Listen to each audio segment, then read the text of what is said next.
చిదంబరేశ్వరి నీ లీలా, చిద్విలాసమే నీ సృష్టి, చిద్రూపి పరదేవతగా చిరునవ్వులను చిందించే అంబా శాంభవి అవతారం, అమృతపానం నీ నామం, అద్భుతమైనది నీ మహిమ, అతి సుందరము నీ రూపం.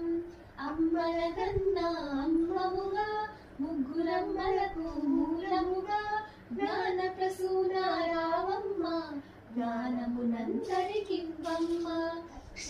అక్షర లావణ్యాలు, అక్షర వాక్ సంపదలు, లక్షల లక్ష్మీపతులు, మణిదీపానికి మహా